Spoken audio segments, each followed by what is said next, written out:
All right, we'll continue with our press conferences here. We have now been joined by Alex Palou, driver of the number 10 NTT data for Chip Ganassi Racing Honda, with a second place finish today. It is his best finish in the Indianapolis 500. Alex, you were competitive all day, battling for the lead. Tell us about your day. Yeah, thank you. Hello, everybody. It hurts. It hurts a lot. I didn't expect that the second place would hurt that much until I crossed the finish line. But I'm super proud, super happy. I think the number 10 NTT data car was super fast. I had the best car, so for sure. I was really confident, and it was close battle until the end. The good thing is that the two cars were Honda powered, so that's good. Congrats to Helio and Honda, but I tried everything, and it hurts. But to be honest, it's good to lose against probably one of the best. Well, probably it's one of the best, probably the best. And yeah, it's Helio. I don't know why, but he had 3, and why he wanted 4. Like, he could have gave me 1. I just wanted 1, but it's okay. We'll come back next year for sure. You've got a lot more time to get that win. I know, but I wanted this one. I like it, this one. It's okay. It's okay. It's over. Good attitude. All right, we'll go ahead and we'll start with questions from the room. Go ahead.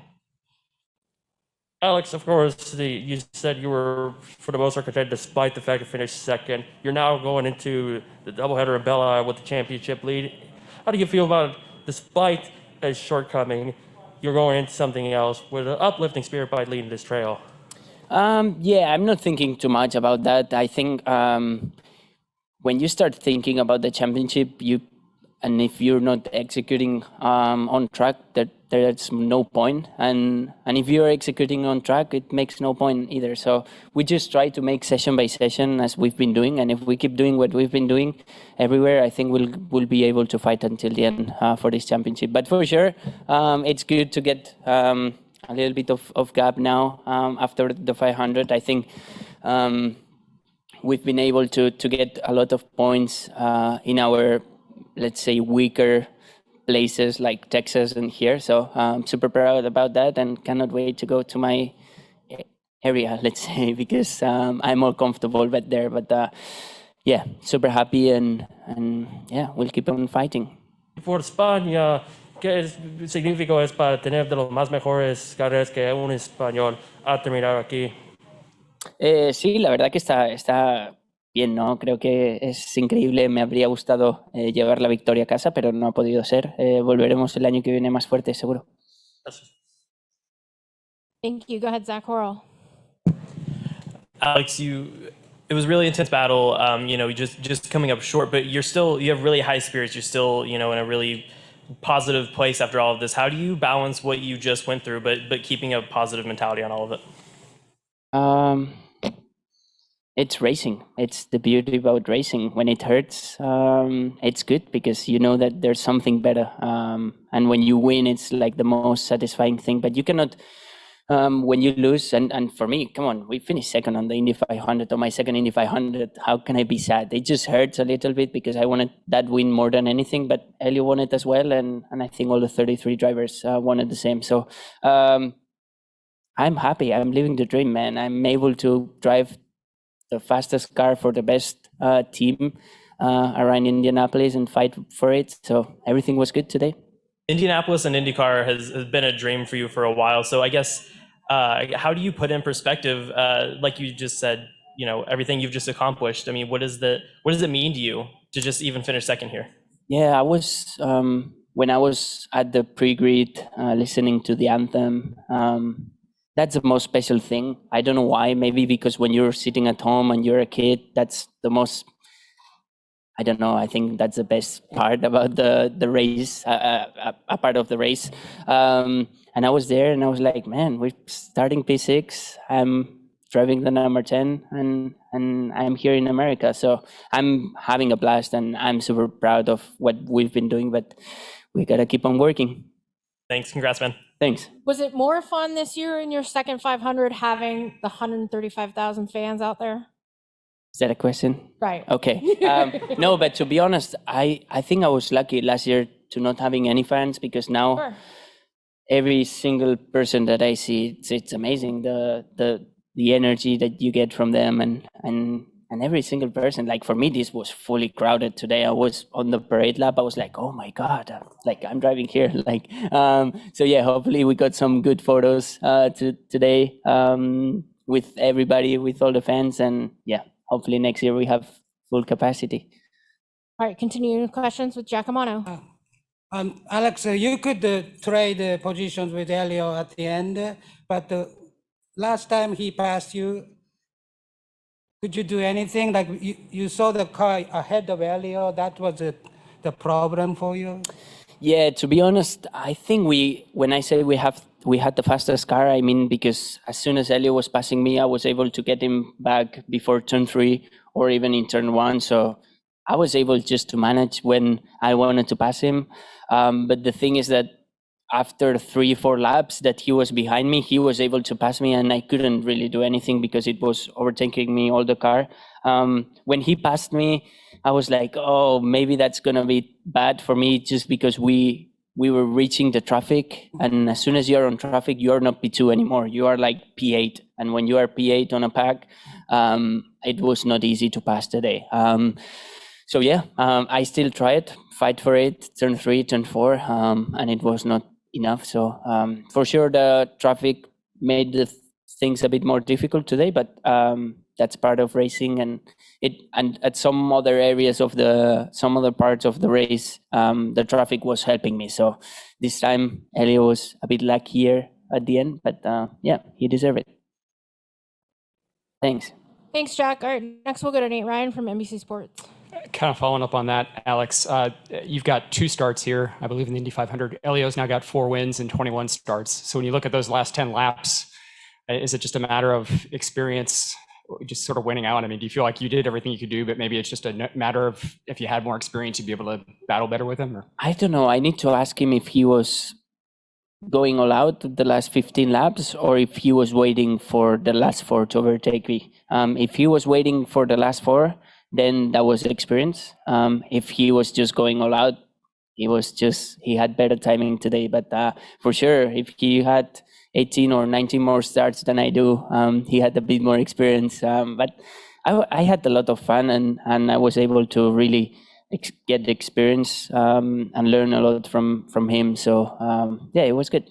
How much do you think you'll be rewatching the last 10 laps? Sorry? How much do you think you'll rewatch the last 10 laps to? Until from today, every day I'll rewatch it for sure until Detroit. All right, we'll go on and we'll take questions from the Zoom. We have Luis Ramirez. Luis, go ahead. Thanks. Alex, en español, gracias por los minutos. Cuéntame un poco, ¿qué pasó, qué sentiste cuando viste las últimas 2 vueltas y el momento del rebase de Hilo Castroneves? ¿Cómo era para ti mentalmente la pelea en esos últimos 3 giros cuando estaban intercambiando posiciones y la victoria parecía estar para ti? Bueno, la verdad que yo aún tenía esperanzas de que podría devolvérsela. Hemos estado muy cerca en la curva 3, pero no hemos podido llegar porque él tenía un poco de rebufo del tráfico y yo no me podía acercar más por el tráfico. Pero bueno, yo lo estaba dando todo. Estos son las 500 millas de Indianapolis y hasta la última curva, bueno, no, es hasta que no cruzas la meta no sabes qué es lo que va a pasar. Así que, bueno, lo hemos dado todo. Gracias. All right, we'll continue. We'll go to Tucker White. Go ahead, Tucker. Where are you going? Alex, when you got passed with about, I think it was like 2 or 3 laps to go, was there really anything? What more realistically could you have done to catch Helio in the closing laps? I think I understood, but I was doing everything to catch him. I think my car was really good out of 2. So I knew I had a really good shot for turn 3. So I was trying to prepare a bit. But the thing is that he was getting the tow from the traffic car. So he was not losing speed against me on the straight line. So yeah, that's all I could do. I think I gave it everything. I even had a moment in turn 4 where I almost went to the wall because I was trying too hard. And yeah, these things happen, and he was better today. Also, in your years of racing, have you ever seen a post-race celebration that's comparable to what we just saw Helio experience here? I did, and that's what I wanted to do, but he got it this time. That was fun. That was super fun, and I'm super happy for him. He deserved it, but yeah, I want to get those photos, those celebrations with everybody on the stands, and hopefully one year we'll get that. All right, thank you. Thanks. All right, we'll take one more on the Zoom before we come back to the room. We'll go to Fernando Alonso from Motorlat. Go ahead, Fernando. Hola Alex, ¿cómo estás? Buenas. Pues te había dicho que si era el momento de pues quitarles el protagonismo a los grandes y parece que se los arrebataste completamente en esta carrera. Me causa una pregunta muy grande el hecho de, hubo un momento en el que en la segunda parte después de la vuelta 100 donde estuvieras ahorrando combustible o todo era completamente a full ahí con tal de mantener la posición que querías? Creo que aún los veteranos están un paso por encima, que justamente hoy ha ganado un veterano, pero no, estamos cerca, estamos muy cerca y vamos aprendiendo. Hemos ahorrado gasolina, sobre todo en el primer y el segundo stint, cuando estábamos un poco de tráfico. De hecho, eso nos ha salvado. Ha habido algunos pilotos que han tenido que entrar durante la amarilla y nosotros no. Pero luego, cuando me he puesto en primera posición, obviamente lo único que quería era liderar y intentar estar delante todo el tiempo posible. Creo que ha funcionado, pero íbamos a tope. Ok, gracias. Gran carrera, Alex. Felicidades. Gracias. Thank you, Kate. Thank you. All right, we'll come back to the room. Don Kay. What is it with you young guys, you and Pato and Arenas? What are you bringing that's giving the veterans such a tussle? How have you honed your skills to come up to this level and you're winning? Thank you. I don't know, but to be honest, we didn't win a championship, so we are just doing good races for sure. We are up there, but the guy that it's been winning most championships is Scott Dixon. So until we don't win a championship, I don't think it's fair for them to say that we are taking over. They are always up there. Look at Helio; he won today, and the past races also Scott won. So yeah, I think we're doing a good job for sure. I think Renus was up there all the time. Pato was good. We had a good battle. But yeah, we want to take over, but these veterans, they don't allow us to do it. Thank you. Thanks. Thanks, Don. We'll go back to the Zoom and we'll go to Jack Benyon from the race. Hi, Alex. Just wondered how much you were kind of thinking about last year when you were kind of going around there. I guess you tried to put that kind of thing out of your mind a little bit, thinking about past races, but obviously you had the incident in the race. But last year's event was so important to you because it also got you recognised by Ganassi, I guess. So how much were you kind of thinking about last year's race while you were kind of going around there towards the end? Yeah, last year was different to this year for sure. I had no experience. I didn't know what to expect on the start, restart, speed stops, and today everything went super smooth and I was able to just battle. But yeah, you too. It was close at the last straight. I saw your car coming, but I was like, oh no, please. But yeah, I think that the experience I got last year was that you cannot relax here. I did relax a little bit last year and I ended up on the wall, and this year I was with high tension all the time. And yeah, this place is amazing and that's why it's so special. Do you think in general you've taken your drive into a new level this year because you're so inexperienced when it comes to things like ovals and also just in IndyCar in general? Do you think you've stepped things up, to match your new team this year? And do you think, fighting with someone like Helio across 500 miles in the Indy 500 is kind of shows that, proves it? Yeah, for sure, I'm better than last year, but still, Scott was starting P1 today, and if he didn't have the issue with the fuel, he was up there fighting, and he's tough to beat. Every time he's out, he's super fast. So I'm super proud that we are doing well on ovals because, as I said, I had no experience before, and I'm feeling good. I don't think we're doing any crazy moves or anything like that. We're just learning lap by lap and having fun. But there's a long way to go to reach these guys. Thanks, Alex. Thanks, Kate. Thanks. Thanks, Jack. We've been joined by our third place finisher, driver of the number 22 Menards Team Penske Chevrolet. Welcome, Simon. We all saw you coming there at the end. What was it like in those last closing laps? And did you think that you were going to be able to catch Alex and Helio? Yeah, I was hoping. I was really hoping. The big thing for us is obviously we got caught up in the first yellow. We hadn't pitted, so we had to take an emergency pit stop after lap 44. And from there, we got sent back to the back of the field because of the emergency pit stop. So we had 156 laps to come back to the front. What a shame. I really think we had the race car to get it done today. Certainly Chevy, amazing job with engine power, and the race was amazing. Handling was phenomenal all day. We managed to really adjust the car through the beginning of the race. At the end, I was pedal to the metal. Like, I didn't really care. I just wanted to get to these guys and have some fun with them. But I could see Helio was playing a very smart game. Obviously, he knows how to win the race, and Alex was trying his best to hold him off, but Helio was just biding his time. And because of that, the draft was difficult in fourth place, and it was difficult to get through Pato. We did on the last lap, and I thought I may have had a shot in turn 4, but Helio was too fast. So congrats to him. Obviously, he's writing a huge page of the 500-mile history here. Finally, a guy of our generation's going in the four club, and that's very special. He's a great friend, and he just gave me 10 more years in my career to go catch him. So thank you, Helio. Thanks, Simon. All right, we'll take one more for Alex, and then we'll let him go. We'll go to Eduardo Olmos from IndyCar Al Día. Thank you, Kate. Alex, una vez más en español. Me llama la atención mucho cómo estás asimilando esta segunda posición, porque hay gente que en el pasado ha estado pues frustrada, incluso llorando. ¿De dónde está esa filosofía de tomarlo con hasta tranquilidad?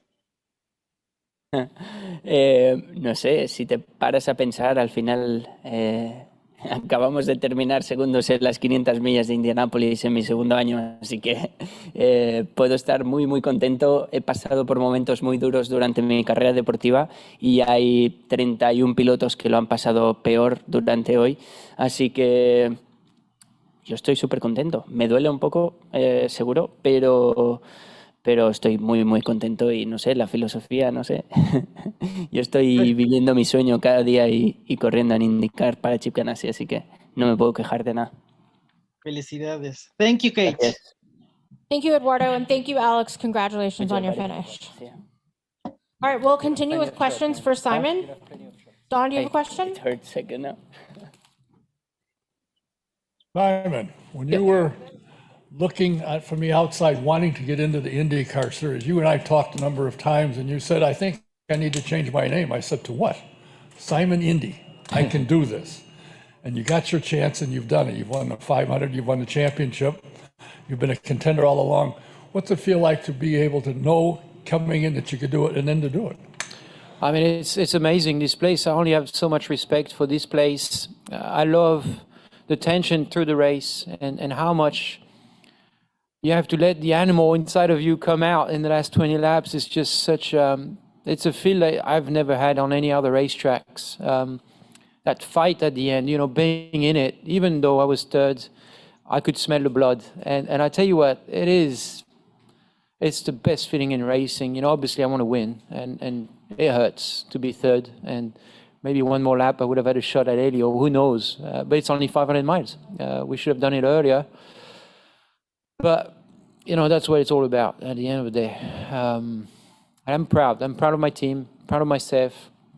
I'm proud for John Menard as well. And again, a great showing at the 500. And like you said, it's amazing to have one come back. And every year, you guys know we are a threat. And that's what it's all about for me. It's about, always scratching at victory.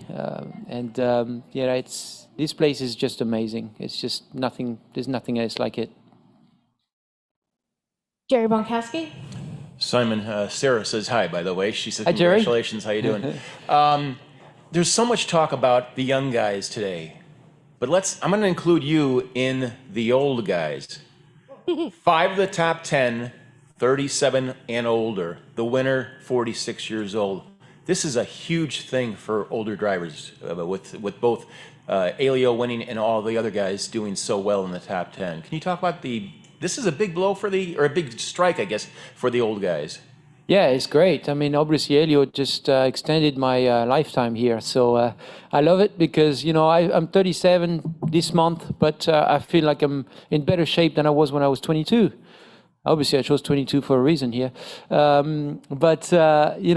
It's this place is all about experience. And I mean, what Helio did at the end, I want to rewatch it because there was something going on. I don't know if you guys picked on it, but from lap 185 until he chose to go to the front, he was just playing and he was learning.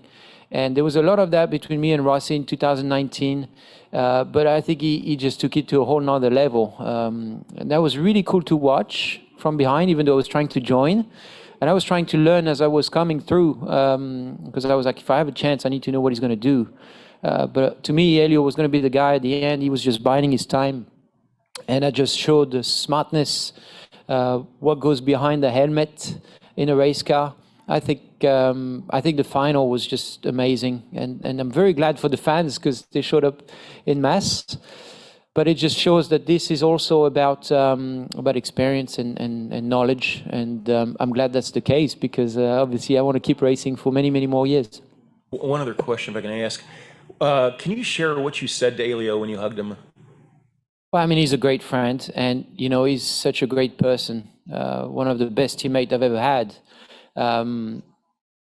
I told him before the race, I did say, if I don't win, I want you to win your fourth. And there's a reason for that. I think it's great for our generation that we have a guy going into the 4 club. I call it the 4 club. I don't know if that's the right way to call it, but it's great. I mean, obviously Mario, AJ, and obviously Mears. It's fantastic that they've done 4, but we need somebody else to join them, and we need to keep breaking records. That's what sport's about. And Helio has joined them now, and there's hope for the future. So I think it just gave us hope. Thank you. To Jerry's point, Helio is now the 4th oldest winner in Indianapolis 500 history, behind Al Unser, Bobby Unser, and Emerson Fittipaldi. Do we have any more questions in the room? All right. Giacomo? Oh, congratulations. Your setup for the start was good, or you adjust the car and go faster and faster? We started with too little downforce, and I was struggling on the first stint to get passes done. The chassis was fantastic, but we just need more downforce to be more aggressive.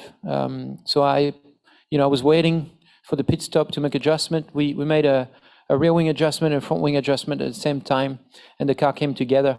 And then we kept adjusting through the race.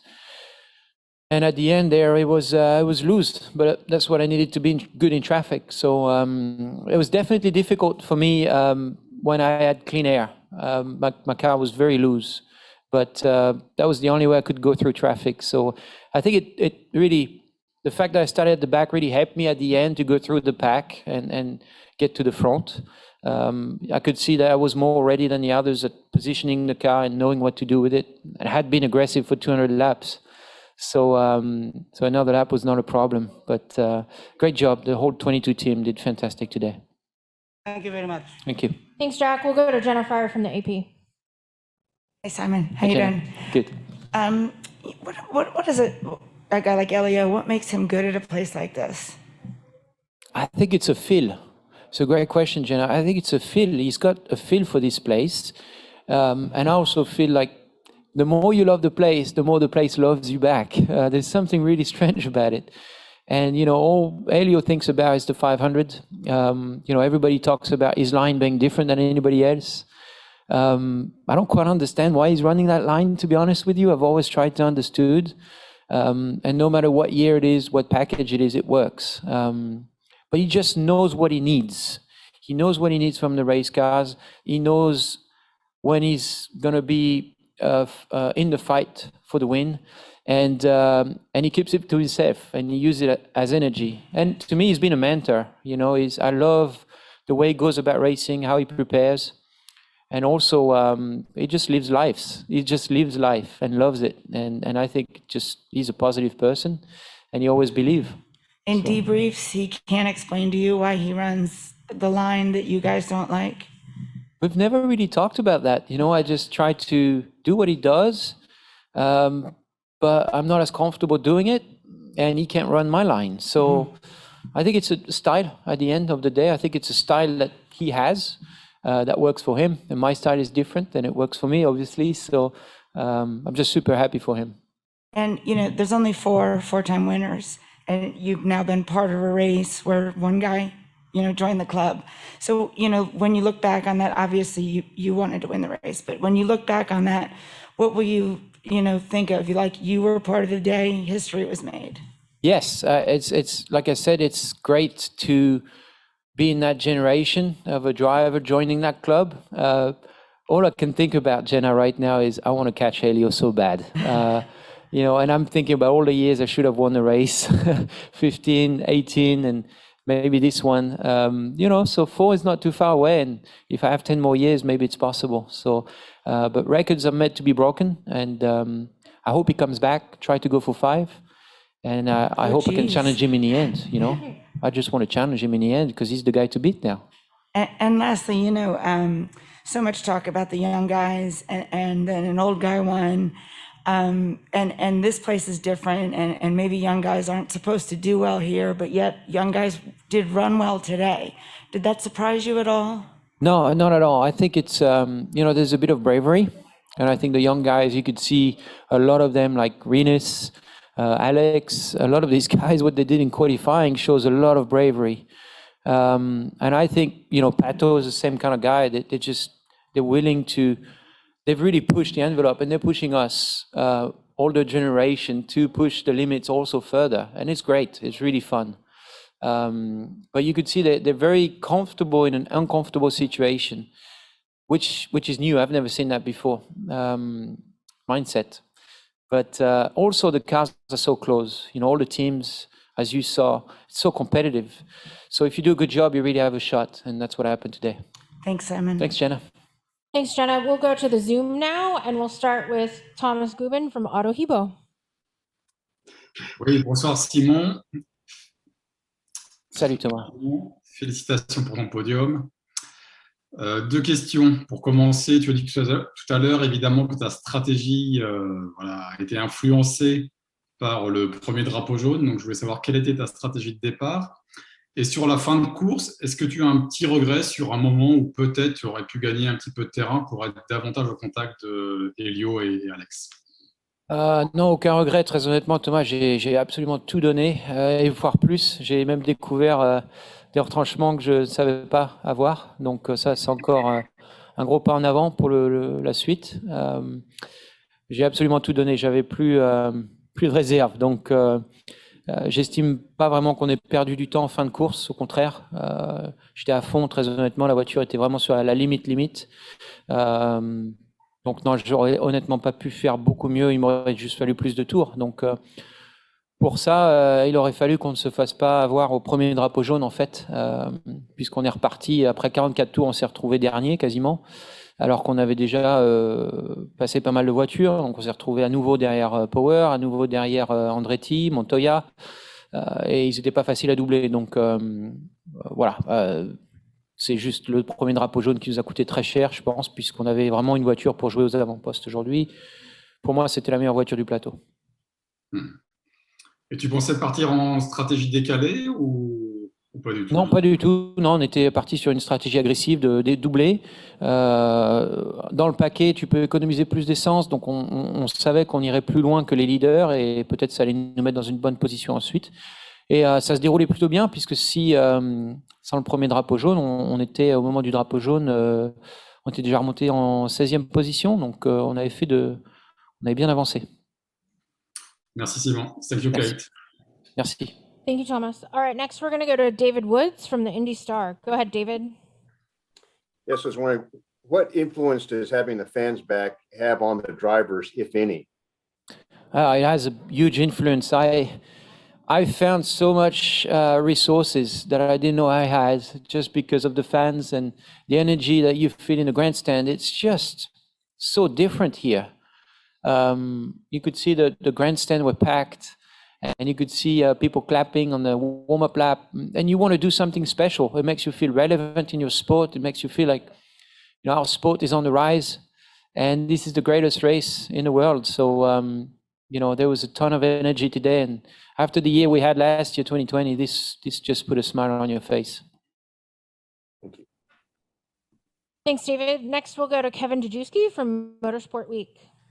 Hi, Simon. I see on the stat sheet here that you had 26 on-track passes, which is the most of anyone else.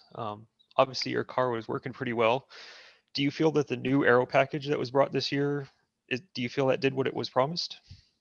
Yeah, absolutely. I thought it was great racing. I thought I could pass people.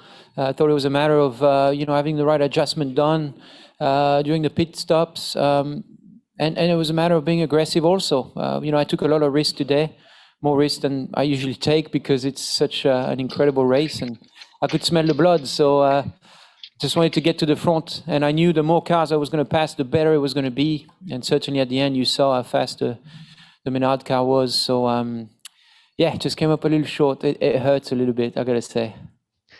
Other than not having to do that emergency pit stop at the start, is there anything else you could have done differently? Yes. No, I would have had a problem with Montoya if I did. Montoya was being really tough on me today.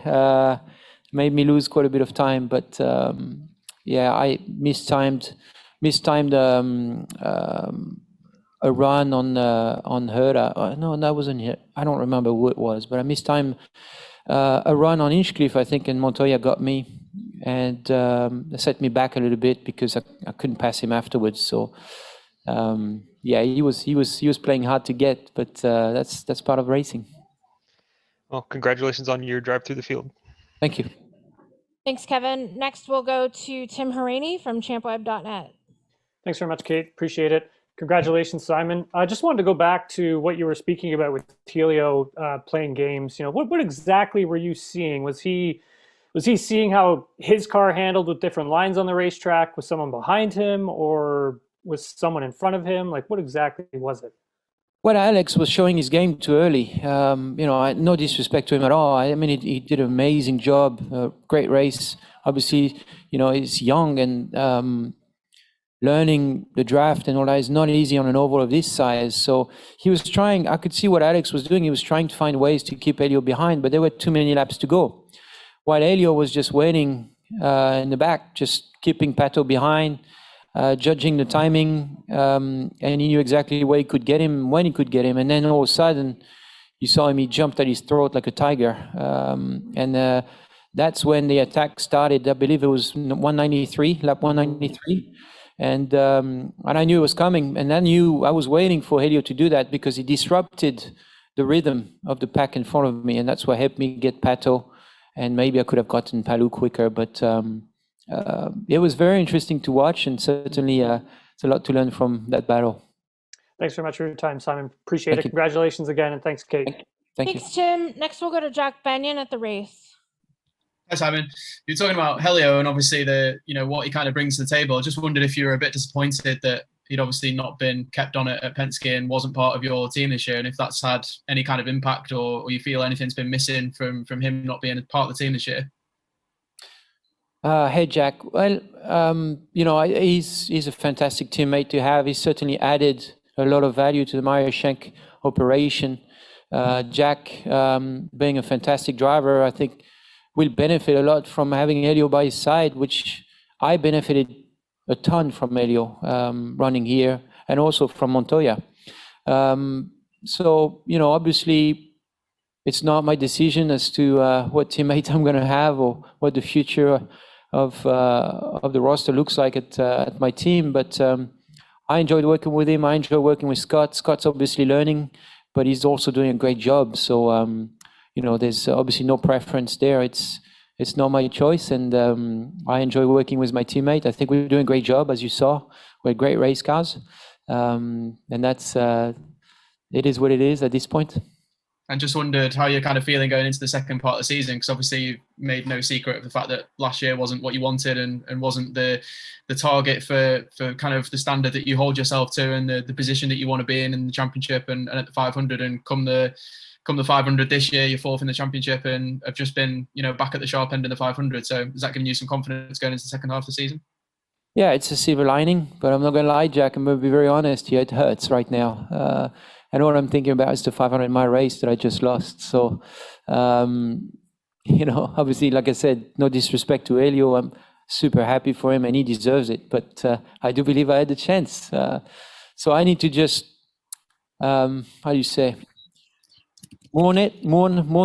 my loss tonight and get back into the championship rhythm. It's obviously great to be fourth. I think that's what I heard.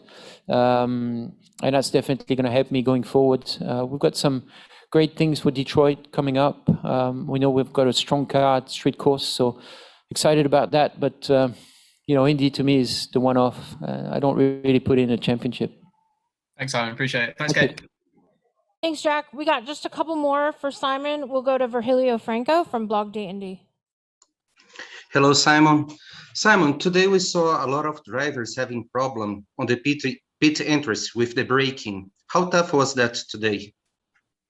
Yes, it's not easy to, that's one thing from outside. It doesn't look like it's difficult, but, you're coming out of turn 4 at 220 miles per hour.